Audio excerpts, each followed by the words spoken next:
Hello, everyone. Thank you for joining us. I'm Spencer Williams, Director of Advocacy here at the Municipal Art Society of New York. It is my pleasure to welcome you to our keynote presentation on the 15-minute city. In a moment, we will hear a presentation from Professor Carlos Moreno before being joined in conversation by Jarrett Murphy. As evidenced by this week's public hearing on Speaker Johnson's proposal for a new city planning framework, New York City is wrestling with how to put forth an equitable vision for a city that acknowledges the gaps in access to opportunity and also celebrates the culture of over 8.5 million people.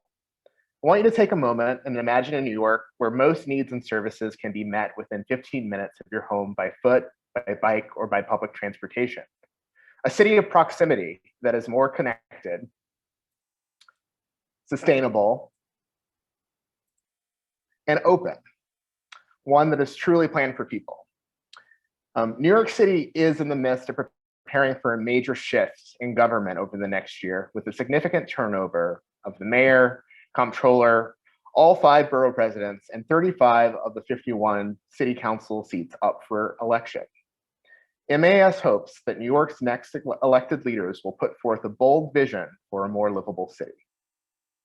This afternoon's program will focus on proximity as an organizing principle for livability. What if every neighborhood had access to fresh, affordable food, places to play and be in the sun, high-performing schools, and diverse housing choices to accommodate different household sizes and incomes? This conversation intends to dive deeper into this very question. Throughout today's program, you'll see a number of polls pop up. We'd love to hear from you in your responses to give us feedback on those questions. Before we get started, I would like to draw your attention to the chat, where the MAS team has placed some helpful tips and details. I would also like to highlight that there is a Q&A button on the bottom of your screen. There, you can share any questions, and our speakers will respond to as many questions as time allows. It is now my pleasure and honor to introduce our keynote speaker for this afternoon, Professor Carlos Moreno. Professor Moreno, a researcher of international renown, is specialized in the study of complex systems and in the development of innovative processes. A curious observer and problem solver, he now works as the Smart City Special Envoy for Mayor Anne Hidalgo of Paris. His work continues to pose dynamic questions that shape how cities function and are inhabited. His work aims to promote the transformation of our lifestyles and urban spaces and to offer solutions to the issues faced by cities across the world. His research has pioneered the 15-minute city concept, which brings new focus to an organization of the city that is both good for people and the planet. Please join me in welcoming Professor Carlos Moreno. Thank you, Spencer, for this kind thank you for the team for this kind of moment to share with the audience my vision about a city of proximities and the project of the Mayor of Paris, Anne Hidalgo, for Paris. I have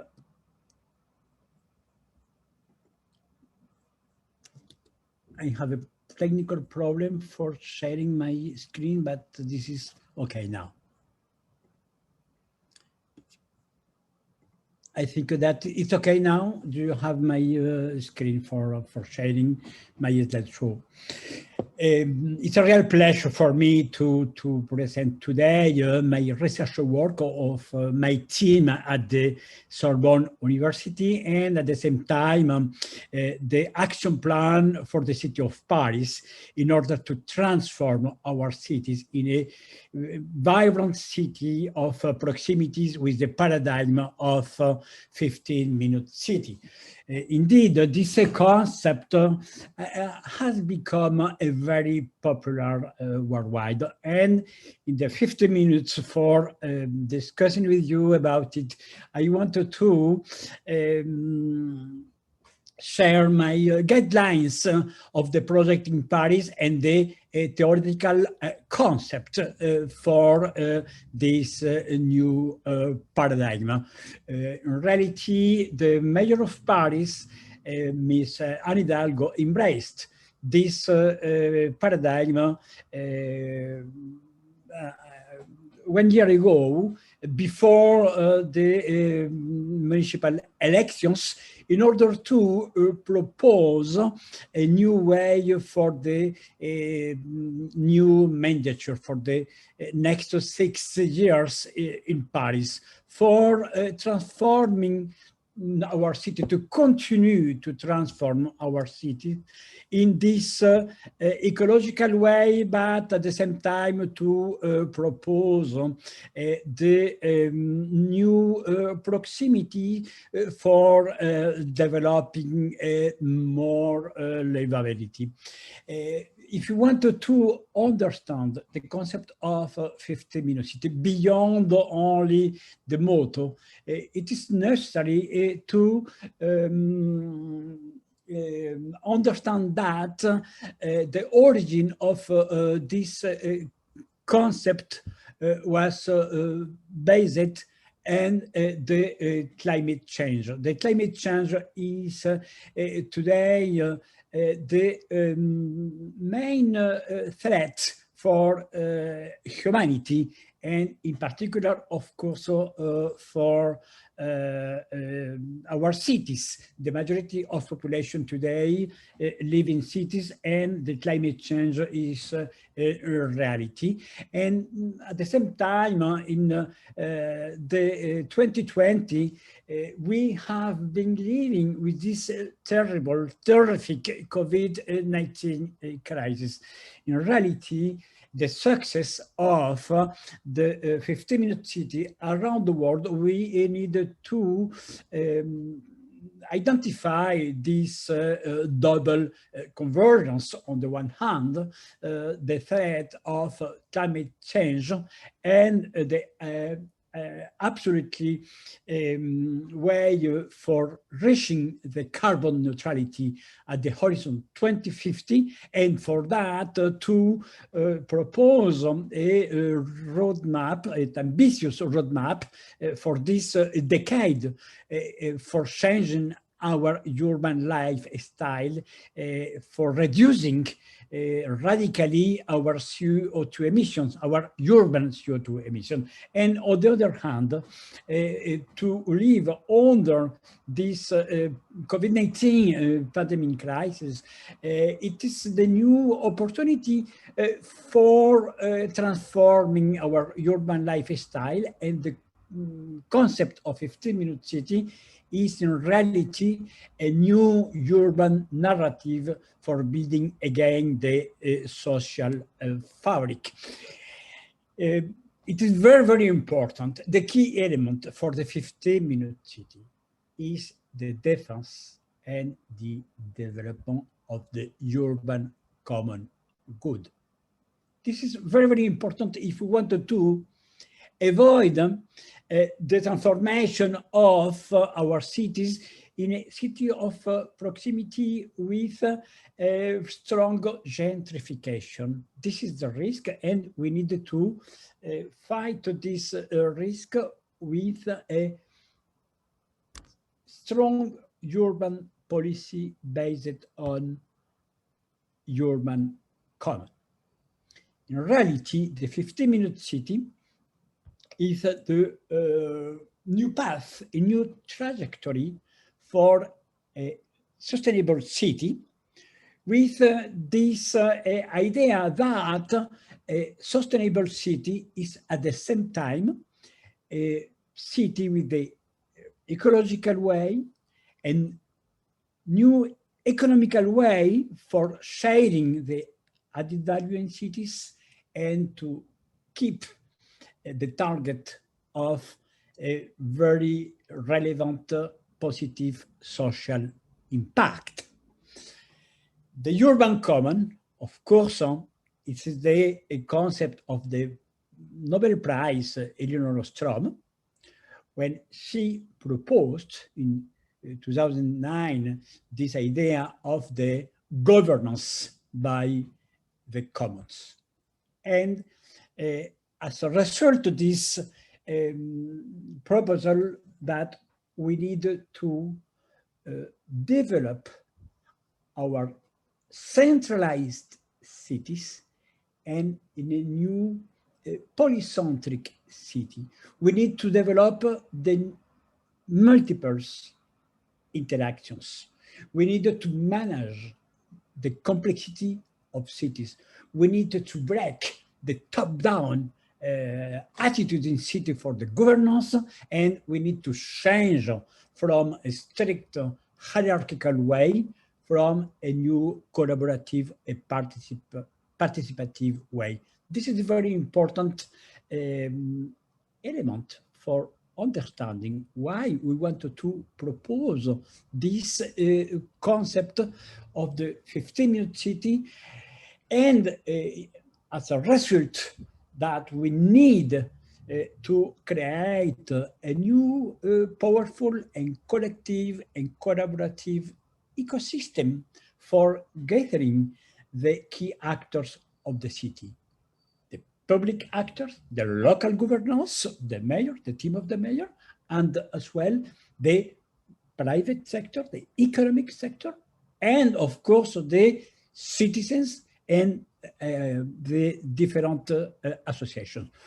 We need not necessarily to create a new normality, because with the climate change, I'm not sure that we have been living under a normality today. Instead of to find a new normality, we need to fight, to develop, to propose a new trajectory towards the urban common in cities. It is very clear for me, it's very clear for the mayor of Paris, Anne Hidalgo, the 15-minute city is not a magic wand for transforming in a few months several decades of the traditional segregative urbanism in cities. In reality, there are a lot of resistances for developing this concept of the big bang of proximity. This is the definition of the mayor of Paris, Anne Hidalgo, when we want to discuss with her about the 15-minute city. She said the 15-minute cities is the big bang of proximity. The main resistance today is the resistance to change our lifestyle.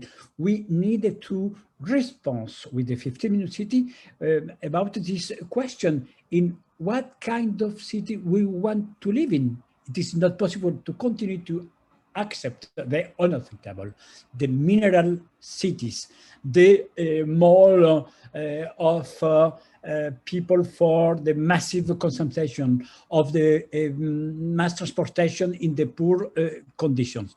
In fact, with the 15-minute city, this is the possibility for the policymakers to propose a new massive urban narrative in order to change the mindset of each one of us.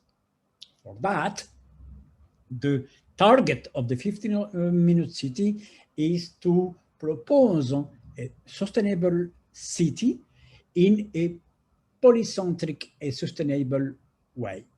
The 15-minute city is, before all, the city of proximity.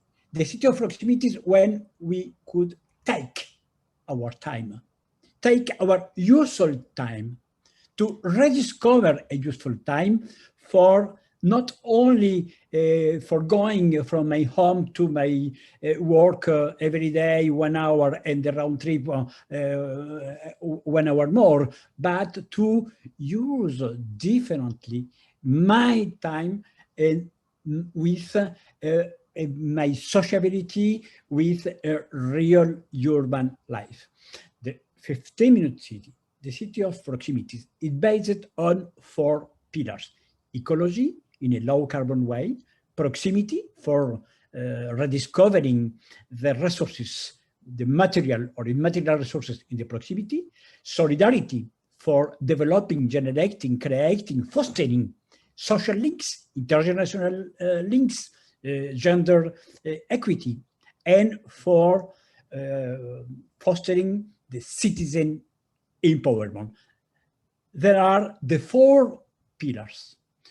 We need for developing the city of proximities with these 4 pillars to change the rhythm of the city. The scientific name is the chrono-urbanism. We need to use more and better each one of the square meters in cities, the chronotopia, for developing the massive multipurpose functions.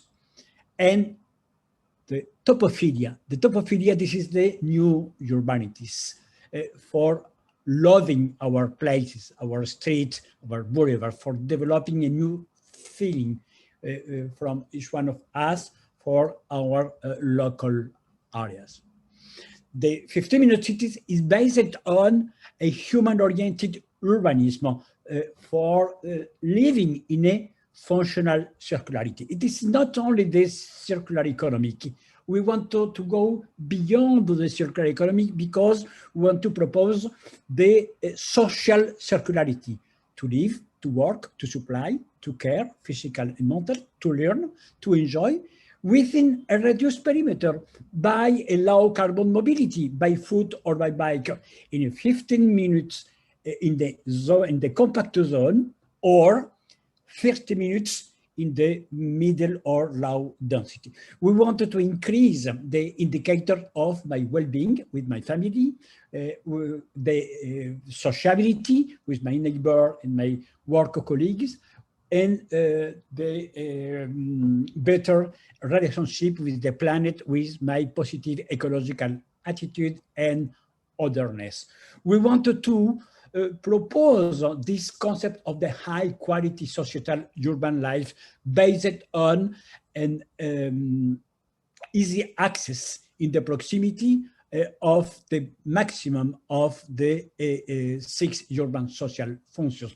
We don't need a smart city. We don't need the smart cities. We need the happy citizens for a happy life in a happy city.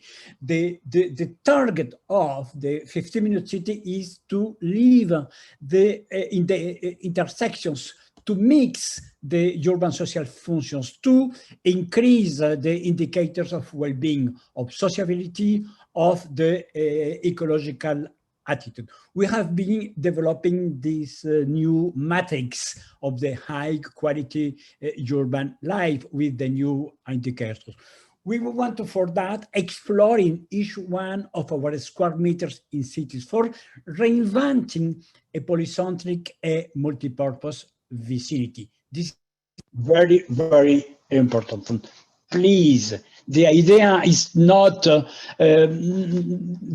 build a collection of the rural hamlets. We wish to propose a powerful, holistic roadmap towards a polycentric city based on multi-service, multi-purpose, vibrant, livable. We need to escape of the constrained mobility for going towards a chosen mobility, the possibility for going where every time, but only if I want to do, not by a constraint. With the COVID-19, we have the possibility to transform the relationship with our work Mes excuses, style. je rencontre quelques problèmes de connexion. Veuillez réessayer plus tard. Sorry, it's okay? I wanted to transform the relationship with the work style. We have the possibility today to break with this model of the corporate tower because they have been becoming today the ghost tower. We have the possibility to propose the corporate working, to decentralize the job. We have the possibility with the new technologies to discover my proximity, to explore my proximity. In Paris, we have been starting a very ambitious action plan for transforming our public spaces, for providing more spaces for pedestrians, for reducing traffic, for active mobility, for changing totally our squares before totally dedicated for cars. And today we have been transforming for people. And we are very proud of these actions. In the next years, we want to transform the mythical Champs-Élysées avenues. We have starting a very powerful program for repurposing schools to reuse the square meters of the schools. We have been creating the school streets, the public space totally rediscovered and reused only for protected kids, for the international activities, for playing. We have a very important activity based on the common good for supporting local shops. 62,000 local shops in Paris with the square meters of the city of Paris. We have been created for protecting of the gentrification, the commercial property, the real estate of the city of Paris, 100% subsidiary, in order to propose the square meters for renting without the pressure of speculative real estate. And we are very proud of to have this kind of libraries and other in without the classical real estate market. I want to finish just for saying that the COVID-19 today, this is the horrific situation, but at the same time, this is a big opportunity for changing our lifestyles radically, for retrieving people's places, green streets, for developing a new mobility by foot or by bike, to shopping, no longer by Amazon or Alibaba, but close to home, to accessing to the multiple services, to work close to home, not necessarily at home with the pyjama working. I prefer close to home for having our intimacy without my job in my flat, to propose the multi-purpose locations and to take care of elderly people or fragile people. You are in New York, likely. New York is one of the cities of the 40 cities network.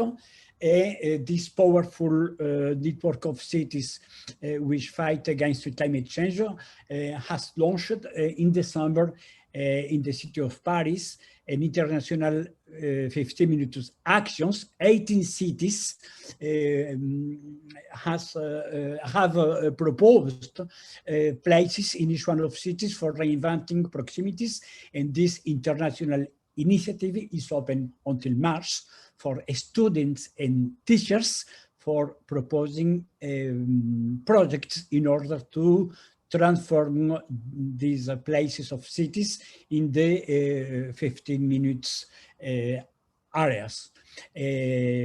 Of course, I wish to foster for taking part in this initiative. Thank you so much. Very, very pleasure for me to present and to discuss after, of course. Thank you.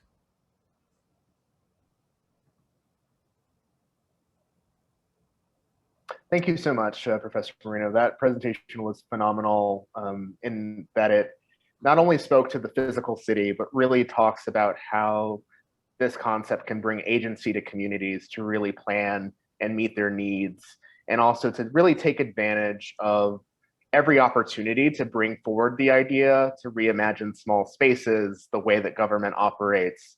It's a really expansive idea. Before I introduce Jarrett, I wanted to take a moment to share the results of our opening poll. As you can see, transit is a real clear amenity. It seems that all of these things collectively are really, really important. I'm sure that you've seen that as well in your work around the world and promoting these ideas, is that all of these aspects are really critical for proximity. We'll be launching another poll in a moment.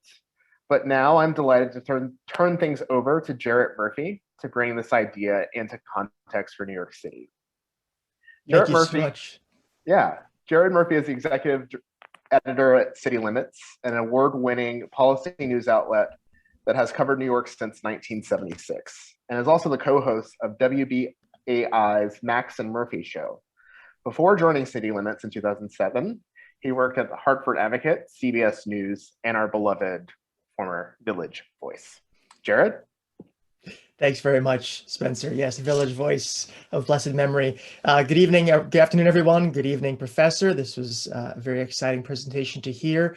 I'm curious, just for people in the audience who have studied cities and urban theory in their pasts or their present, you mentioned this is a new narrative that you're helping to create, but how does it connect to some of the other ideas that have been popular and powerful in terms of thinking about cities? Is it a complete break from those? Does it connect to some earlier theories? What do you see as the kind of deeper history of this concept? Yeah, it's a good question. Thank you. It's a pleasure, Jarrett, to share a few minutes for discussing about it. In fact, I consider that we need to propose a new urban narrative because we need to operate a radical change in our urban lifestyle. Our traditional urban life is based on the physical separation. We have the very important distances for going from my home to my work, or for going to shop.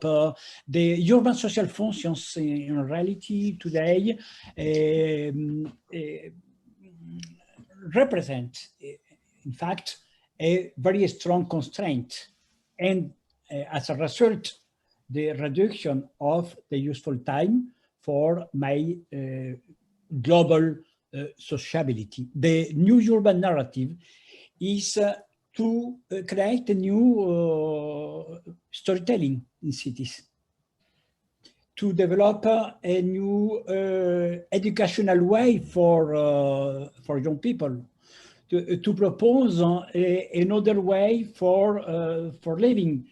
For example, we need to shop in the proximity, no longer by Amazon. This is the new urban narrative.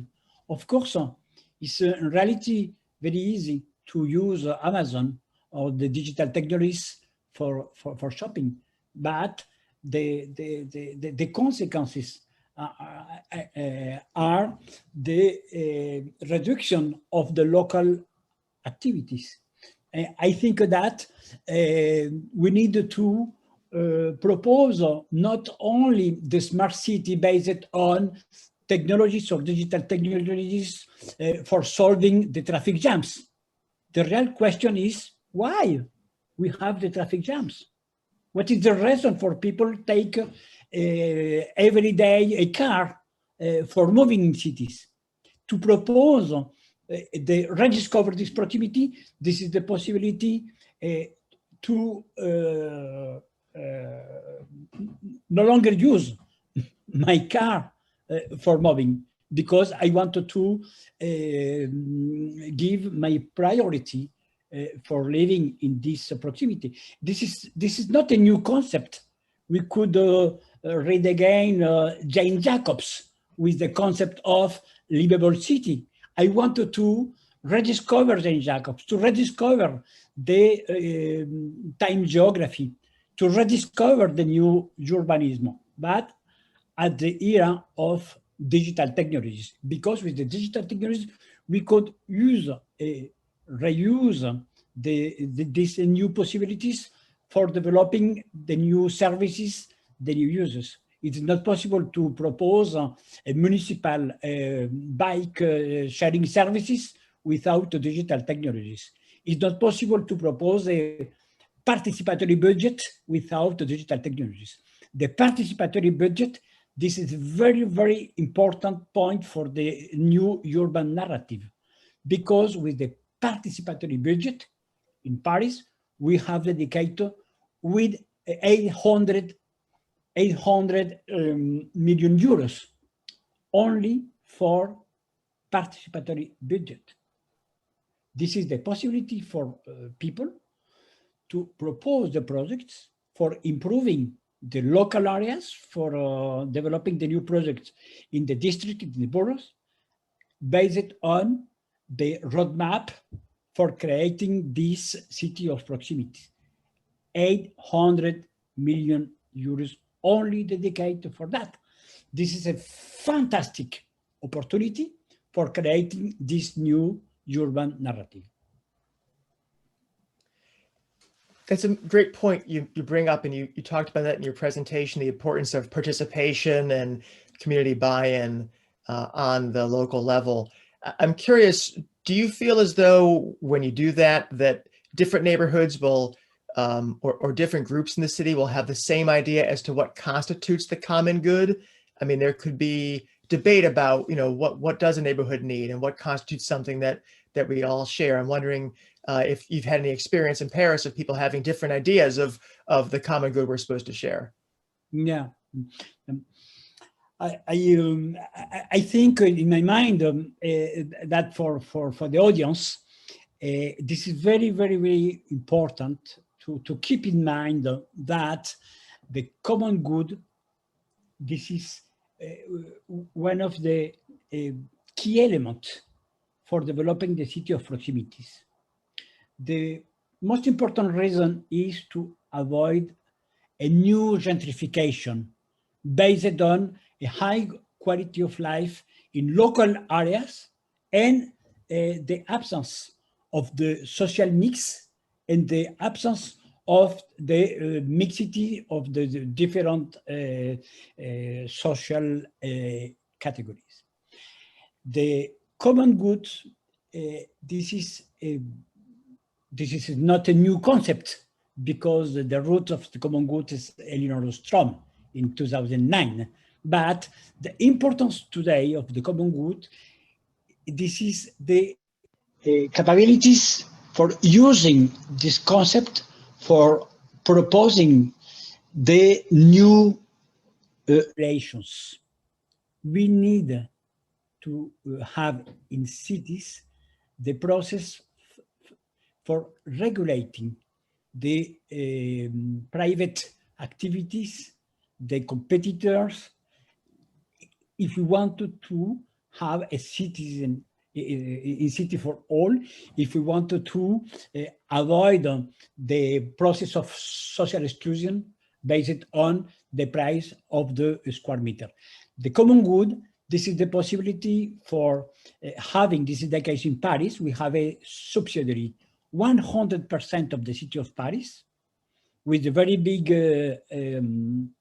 possibilities for investing, for buying square meters and to rent for libraries, for art galleries, for shops of the recycling things, for the circular economy, with the criteria of the performance different of the private sector. And this is the concrete expression of the common good. In the city of Paris, this is the same thing for housing. We need to avoid the expulsion of people in the local district when we are increasing the quality of life. For that, we needed to have the rent of flat by a regulatory process. And the common good, this is the subsidiary of the city of Paris, 100%, which have been managing the price for the square meters, and totally different of the price of the square meters. The common good is the possibility to use the square meters, for example, of the school, for open the schools for during the weekend, for a lot of activities different of the school, because the square meters of the school, this is the common good. The common good is the possibility to ban the diesel cars of the street and to transform these areas for pedestrian people, for bike lanes, for the outside activities. This is the common good. The common good is the possibility to offer the internet connections included in the rent of the flat. Zero. This is the common good. The common good, this is the possibility to propose the water by the public service. In the city of Paris, the water in Paris, this is the service of the municipality, not private. This is Eau de Paris, water of Paris.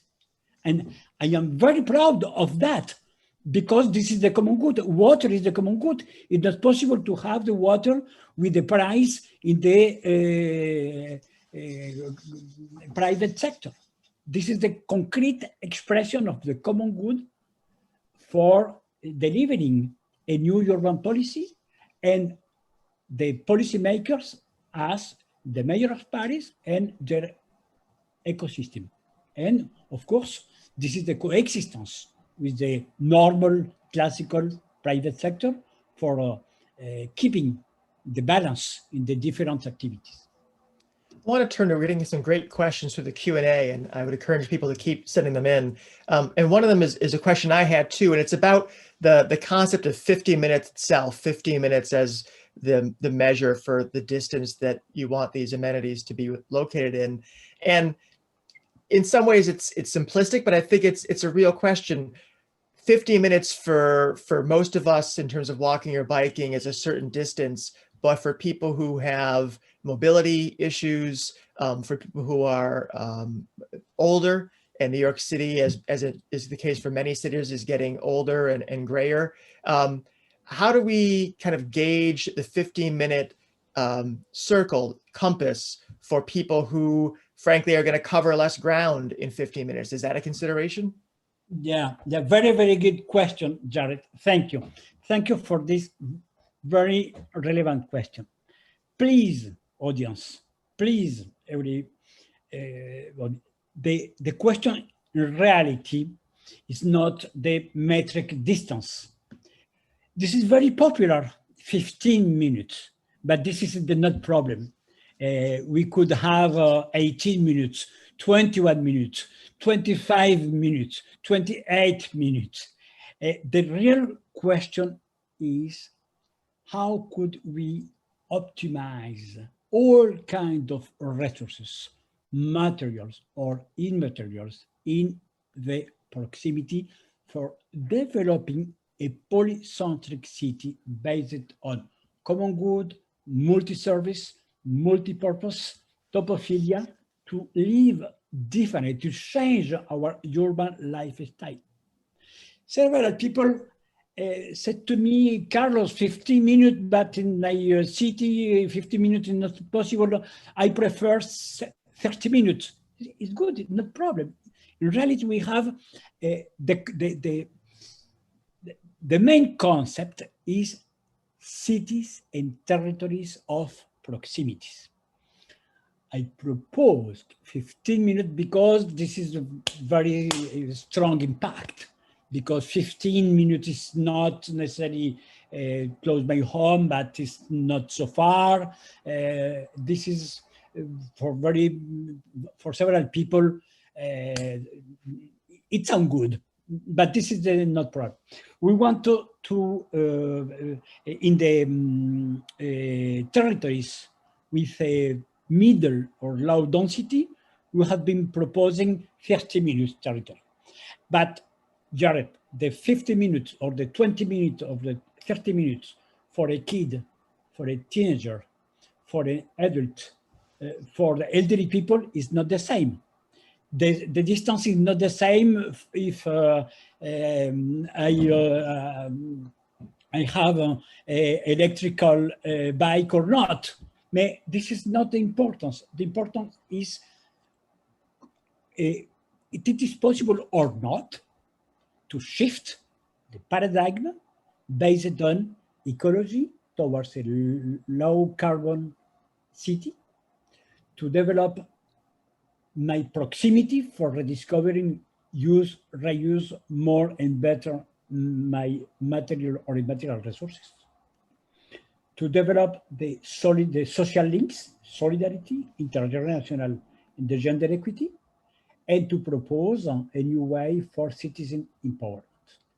I think that the main question is to ensure that our urban policy, as a policymakers that we are, we could propose this polycentric paradigm, and this is not problem if we have 15 or 18 or 31, or this is only a reference for avoiding the important movements. 1 hour, 2 hours, this is not any human movement. Rediscover the proximity, this is a real program, but for all in a polycentric city, if we wanted to change our urban lifestyle. You mentioned during the presentation that the purpose of this is not to create a city of independent hamlets, but to create a city in which those remain part of a whole. How does one achieve that? How do you, if you build most of a person's lifestyle within, some proximity, whether it's 15, 20, 45 minutes, how do you make sure that people do feel like they are still part of an urban whole, especially when it comes to things like the transit system, on which presumably some workers who are not able to work remotely will always need? How do you balance those two, do you think? Yes. In fact, I consider that we need to propose with the city of proximity, with the 15-minute city, a holistic vision of the city. In reality, Jarrett, when we have the possibility to examine the history of each one of our cities, the reality is that our cities are very segregative. We have been living for decades of the urbanistic, architectural, economical, and social segregation. This is very, very easy for observing in each one of cities. In my case, my city is Paris for 42 years. I have been living in Paris, and we don't have a real balance in the urban social activities in the city of Paris. The jobs activity are in the west of Paris. The middle class at the east. The working class in the north of Paris. The administrative center in the center of Paris. The touristic, etc., etc., etc. This is our reality in the majority of our cities. We have been living in the segregative cities by the urbanism, the architecture. In fact, are embraced a paradigm with the distance is not a problem because we have the technical solutions, the private car, the mass transportation, etc. We need today, this is one of the strong points of the concept of 15-minute cities, we need to balance. We need to propose a new balance. We need to mix the activities. And this is a real success today because, for example, we have been launching currently a very ambitious program in Paris for transforming the building dedicated for only work in order to transform into a house for people. The different districts, we have the project for proposing this social mix to live, to work, to install the shop for supplying, to develop the short circuits, to develop the cultural activities in each one of districts, to develop the educational activities, to install the health urban center, etc., etc. And I think that this is at the heart of the roadmap for the 15-minute city. If we want to go 2 hours towards a 15-minute city, we need to build, to propose an ambitious roadmap based on the urban social mix and the, of course, social mixity. And this is one of the most important challenges for being successful in the next 2 years, because the path is a real path. This is a journey. This is not a magic wand. This is not possible to transform in a few months several decades of the segregated urbanism. We need to propose a new journey in a few years, but every month, every week, we needed to propose a new urban social mix, a new social mix, a new transformation of the infrastructures into a multi-purpose use. A question from the audience about building types that might tie into then the question of sort of, you know, there's a built environment that has existed for years and we have to deal with the pros and cons of different styles within that. The question is, what building types do you envision being most appropriate for a 15-minute city? Although New York City is stereotypically a quote unquote vertical city, both New York City and Paris are overwhelmingly 3, 5, and 7 stories. Is one building type more or less amenable to the 15-minute treatment? Are towers beneficial? Are they a detriment? How does that play into it? Very, very, very good question. Thank you. Thank you. Fantastic. There are very, very precise and very, very interesting question. The building types.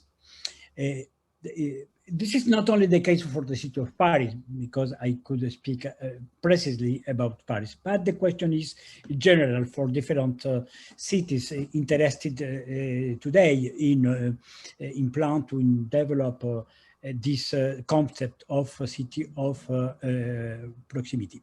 The real question in the question, it's not only about the building types, but what is the critical mass for developing the 15-minute city? This is equal density or not density? Because in fact, our paradigm is based on this idea for optimize, for use more and better the square meter that exists today in cities. If we wanted to promote the functional circularity, to live, to work, to supply, to educate, to care, and to enjoy, we need, of course, a critical mass. We need a density. In several cities, several people think that density equal promiscuity. In fact, we need to separate. Promiscuity, this is a real problem for cities. Promiscuity, this is the absence of the vital urban space, and this is the this is a very poor situation for offering the essential services, the essential needs for satisfying the quality of life. So we need density. My opinion, our point of view, this is not only my opinion, this is the point of view of the city of Paris. The concept is the organic density. We need in cities this organic density. What is the organic density? Organic density, this is, for example, to have the towers of 6, 7 or more floors, but installed in the green connectors. This is not only the mineral builds.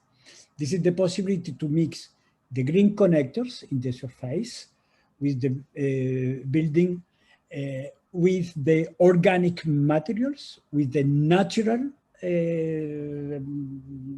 materials, with the multi-purpose, without a car, for example, the pedestrian, with the vegetalization, with trees, with the mix with the artistic or activities, etc., etc. My position is very, very clear. We need absolutely density in cities. This is a wrong idea to think that we could have a city without towers, because in this case we are finding to promote the exploring cities, and we need the compact cities, but we need the compact cities in a decentralized activity. We need to promote density, but at the same time to develop these multifunctional activities in each one of the areas.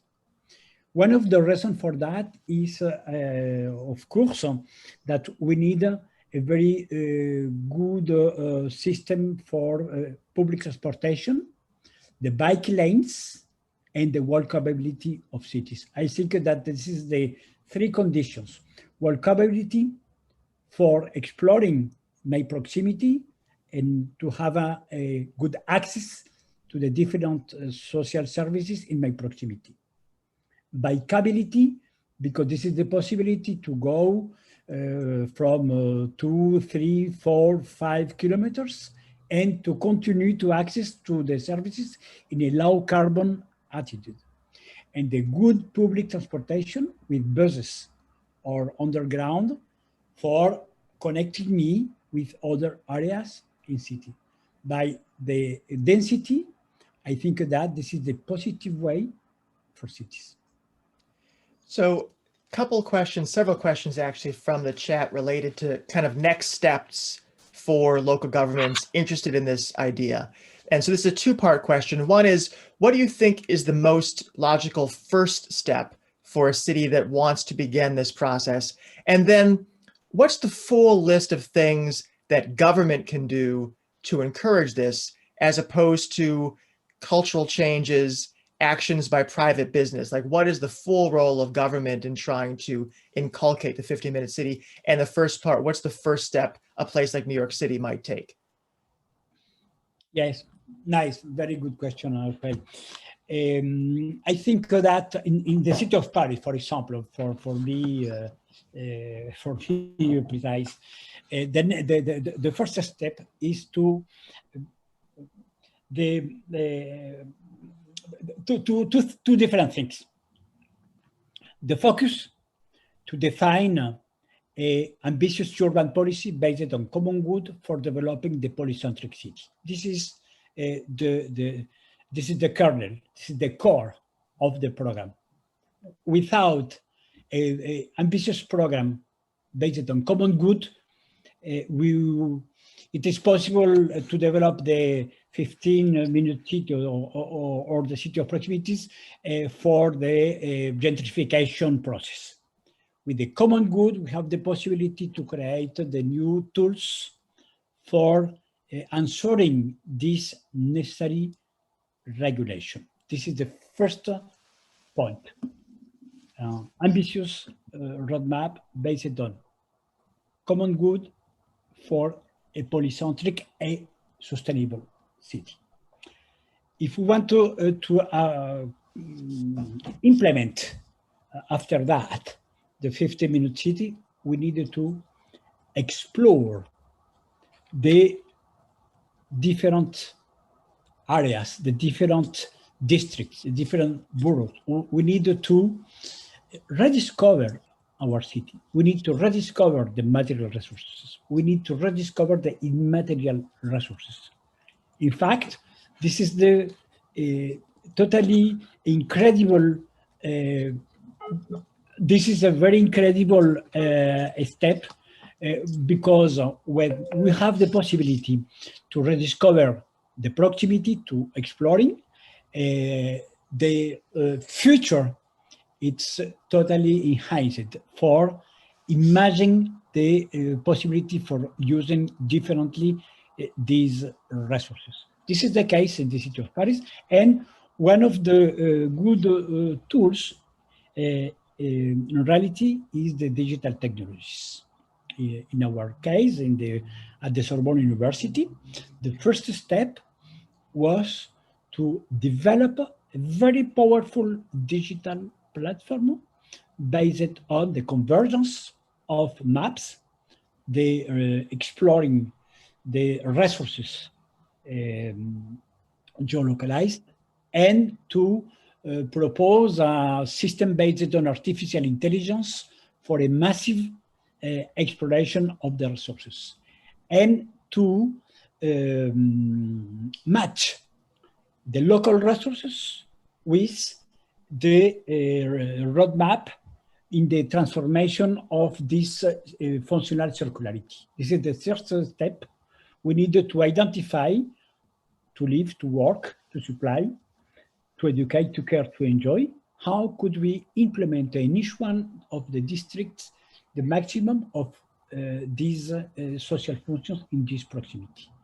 And this is a very methodical attitude. We need to common good, the social functions, to explore with digital platforms, to inform, to collaborate with people, to implement for each one of areas this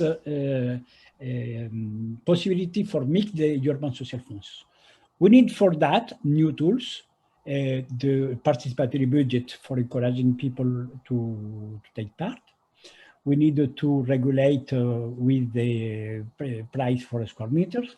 We need to discuss with the private sector for fostering private sector to take part in this movement, in particular for working, because the jobs, it's not the municipality, the jobs is the private sector. Mm-hmm. We need to bring the private sector for taking part in these decentralized places for job. And this set of measures is in reality the construction of the roadmap in a few years. Actually, currently, the city of Paris has been working hard for proposing in the next month the totality of the roadmap for 6 years. And the next point, we needed to have a vision, at least a midterm. And Professor, does Paris have a comprehensive plan? Sorry? Does Paris have a comprehensive plan, and is that an important element to the framework? Yes, yeah, of course. And this is the city of Paris. Yes, this is a good question, because the mayor of Paris, when she was elected, she immediately has appointed a deputy mayor in charge of 15-minute city, Miss Karine Roland. This deputy mayor in charge of 15-minute city is at the same time the deputy mayor in charge of urban culture. It is a very, very interesting point, because for the first time in a global city, I think that in all kinds of cities, we have an appointment for a deputy mayor in charge of, especially of this comprehensive plan, the 15-minute city, in the charge of the urban culture. It is very important, because the 15-minute city is no longer a question of urbanism. The 15-minute city is no longer a question of architecture. The 15-minute city is not any longer a question of public space. The 15-minute city is a question of change, of shift, the mindset of citizen dwellers. We need to shift the urban paradigm. we need to change the urban lifestyle. And we need to propose a new roadmap based on no longer to continue to build the square meters. We need to use differently the square meter that exists today. For that, this is a question of vision. This is a question of the optic for each one of infrastructures, building, schools, street, bridge, etc. We don't need to invest money for launching the new big projects, for continuing to have big urbanistic operations. We need to reuse differently that exists. And we need to shift our vision about the existence. And for that, the master plan, this is a master plan based on this holistic vision. How could we optimize that the resources that exist today? Well, thank you so much, Professor Moreno. Normally this time of day, I just have like a turkey sandwich. This is a much more productive use of the noon hour. It was fascinating. Thank you so much for your presentation and our conversation. And thank you to MAS for having me be part of it. Spencer, over to you. Thank you. Thank you very much, Jarrett, for this very, very interesting exchange. And thank you for the audience for your attentive presence and comprehension. Yes, I want to thank everyone for joining us this afternoon. This conversation has been really phenomenal. I was struck over the conversation thinking about the sort of classic Jane Jacobs question of sort of, will the city be fun? And I think that what you've added to that is, will the city be equitable? Will it be sustainable? And I think the answer to all of those questions is that they all necessitate really community-based planning to really investigate the issues at a neighborhood scale to really meet people's needs. And so I want to thank you for putting forth the sort of bold vision that I hope that we can learn from in New York City. So thank you, Professor Moreno and Jarrett Murphy, for your time, your insights. Really excited to see where the conversation continues for the city. I would also like to thank my colleagues here at MAS, in particular, Yana Angelo and Jacqueline Mualim, for all of their work in pulling this event together. I hope that if you are not already a member of MAS, you will consider joining. Your membership dollars and donations help us continue to provide programming like this and support our continued policy and advocacy work. We hope that you stay tuned for upcoming MAS programs and tours by visiting us at mas.org/events. If you would like to learn more about what transpired, for example, after a Black longshoreman named James Weeks purchased 2 plots of land in Brooklyn's 9th Ward back in 1838, join us this Saturday, February 27th at 11 a.m. for the virtual tour, Brooklyn's historic Weeksville community, with guides Suzanne Spellman and Morgan Munsey. Weeksville is not just an important part of Brooklyn's Black history, it's an important chapter in American history. We hope that you all have a great day, and we hope to see you at our next event. Thanks, everybody. Bye-bye.